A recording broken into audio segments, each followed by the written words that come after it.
Alright, so we have game 3 up on the board here. Arms is on the board, so it looks like a double arms opening. What to do with it? Well, that's for you to decide. This Governor, big card.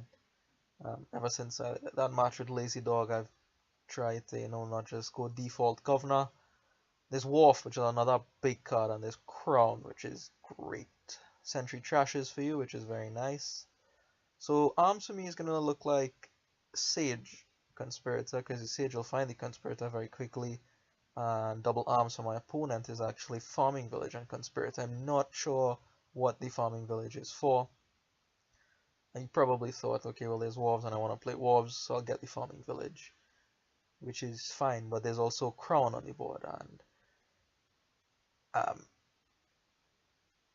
well, if you've ever used Throne Room as a village, Crown does the exact same thing, but it's more flexible because you can't ever draw a Crown dead unless you have no actions or no money, in which case your deck is probably crap. So 5 here, luckily my opponent lets me undo here. That actually was pretty helpful for me to get to 5 at that point. I did get the Sentry first, and now I'm going for the Wharves as opposed to the Governor. I would like to get the draw up first and then try to use the Governors more for remodeling, less for drawing. Let the Wharves draw, let the Governors remodel, is what I'm saying here. So, arms here, I have no idea why I pick up a silver. I didn't feel comfortable taking the Conspirator is why. I don't think I could have activated the second Conspirator very well. But that silver is actually a pain in the backside. It should have been another Sage, honestly. Because here the Sage draws the silver, otherwise it would have found me another Wharf, I believe. So if it was a Sage, I'd have found the Sage, I would have been able to play the Conspirator, but it was the silver. So I was still able to play the Conspirator, but not draw a card. So that silver was bad. I pick up a coin here alongside a Wharf. The coin, just because I had extra money, is not that good of a card. I don't need the actions because it's Crown on the board. So as I was saying, if you've never used Throne Room and only Throne Room as your village, try it. It's real nice. I particularly like if there's Throne Room and Wharf on our board, that is very powerful. It takes a bit of setting up to do, meaning, okay, first you would get like Throne Rooms and Wharves in your deck, and then you would have to wait until a Throne Room and a Wharf comes together. You stick those in play, then you draw 4 cards at the start of your next turn, and then hopefully you could do something like Throne, Wharf, Wharf, until you draw your deck or whatever. So that's kind of the plan for me here. I have no care for these farming villages whatsoever. My opponent does have a few more conspirators than me though. I do pick up a crown on my last turn. I think it's time for the crown. Honestly, I have a couple Wharves in the deck, and if I could start slapping a crown down on a Wharf, that'll be real nice. I don't do that here. I could have, but I decided to play it on the conspirator instead, just to get a couple extra money, as well as it draws a couple extra cards. Maybe next turn I can start sticking crowns on Wharves. So now that I'm seeing my whole deck, I feel like, okay, well, now is the time to put the Governor in the deck, right? So I am going for another Crown here and a Governor. So as best as possible, I'm trying to set up this Crown, Wharf engine thing here, and using the Governors more as a source of payload. Payload sounds like a bomb. Anyway, so my opponent, he doesn't have any crowns or governors yet. He has quite a bit of Wharves. He has more Wharves than me. I think I only have the 2 Wharves, but I'm fine with that. I don't need any more Wharves right now, and I'll be crowning Wharves, so it's like I have 2 copies of the Wharves anyway. So I'm not too worried about the Wharf split right now. It's not something I really have to go after. Worst case scenario, Governor draws, and well, whatever. Who cares, right?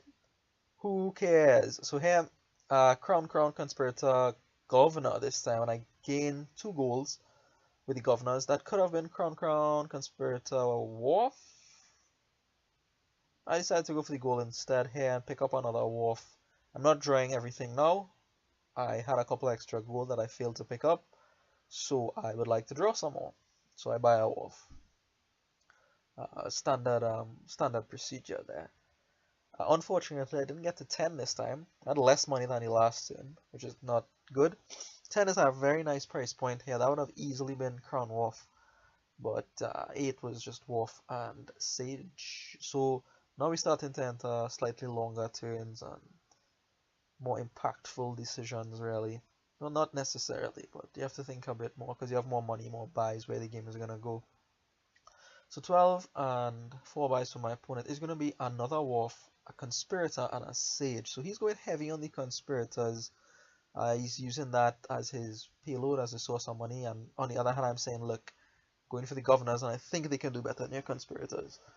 It's for me to prove myself right, or see if whether I'm wrong or not. So here, I go for the Crown on the Wharf. Finally, I can do this because I have Coin on the Realm on the mat. Haha, it actually comes into play here. Otherwise, I would have had to crown the Conspirator, and I wasn't guaranteed to find another crown to pair with the Wharf. So I do crown the Wharf. I'll see that in play next turn as well. And first, I'm gonna turn this silver into a crown, way more valuable. Now the Sage, all the targets for the Sage are real good. And I'll pick up a gold off of the Governor. I'm trying to refrain from drawing with the Governor to give my opponent any extra help here. So he turns our farming village into a Governor, which is a much better card for him. And I come up with quite a chunk of change here. I do have 2 Wharves in place, so I would like another one, just so that I can draw through everything. Another crown, another Governor. And here we go, we're looking real good. We have to pay attention to the piles a little bit. Not so much right now, but the situation can change very quickly with more buys and more money, right? There's 1 Wharf left, 6 crowns, 5 conspirators. Just keep an eye on it, right? Don't let it get out of hand. Don't let it get out of hand. So my opponent actually has a bit more money than me this turn, and he goes for the province. So he goes for green here, and a couple governors. Probably goes for the green, thinking, okay, look, he can't let this game go long, because my plan, if the game went long, was to just hit crowns and governors, and then start to hit provinces. Really, that was just it. But he decides to enter the end game here with the first province and a couple governors. So I believe he has, yeah, he has 2 governors. I have 2 as well. And here, this is where it's gonna start happening, right? Crown, crown, Wharf, crown, and I don't need to play this other Wharf twice because I only have 3 cards in. So I'm just gonna use it as a governor instead and gain a heap of gold. Hooray for gold. The gold could let me, buy things, and it's also remodel targets for the near future. Governor targets for the near future. So I do end up crowning the Wharf because I'm thinking a little bit ahead now. I'm thinking about the next turn. So next turn I will see 8 cards from the 2 crowned Wharfs. What I'm going to do here is turn 1 gold into a province and buy a couple more. So what I'm setting myself up for here is to win on the next turn, or to threaten to win on the next turn anyway. I thought for some reason that at the end of this turn I would leave 5 provinces in the pile, of which I was 100% sure my opponent could not get. But I ended up leaving 4 in the pile, which I was a little bit shaky about. Maybe he could get that, maybe. But anyways, with 4 in the pile, I have 4 gold here, and I have 4 governor plays if I see crown, crown, governor, governor. So yeah, I could potentially end the game next turn, and this is the reason for crowning the Wharf, even though I apparently didn't need to on this turn to draw through all of my deck. So we'll see if I can get to that magic hand, right? Crown, crown, governor, governor, 4 gold to clean up the 4 provinces. My opponent here, he goes for 4 duchies. He comes up with 22 actually. He didn't have any gold in his deck, and that really hurt his ability to perhaps end the game here by remodeling with governor. So he had no gold in his deck whatsoever. He now gains 1 on this turn, but it's too late for him. He also doesn't have any crowns at all, so I have to worry even less in that situation. So he gains the gold here, and I think he draws with the second governor. Very happy to see no remodeling happening with any of those governors. And he goes for the 4 duchies, right? As it turns out, the 8 cards coming in draw me into the win right away. I see double crown, double governor, quadruple gold off the top. I do play on a little bit just to see, okay, how far into my deck could I have gotten? in case I needed to, what if I was missing a crown or something, So I just do that just to see how far I can get, but I do have the win in hand and take game 3 here. So crown is beautiful. Crown is a brilliant card because you could never draw it dead. And yeah, I think the Wharves and the Governors worked quite well here.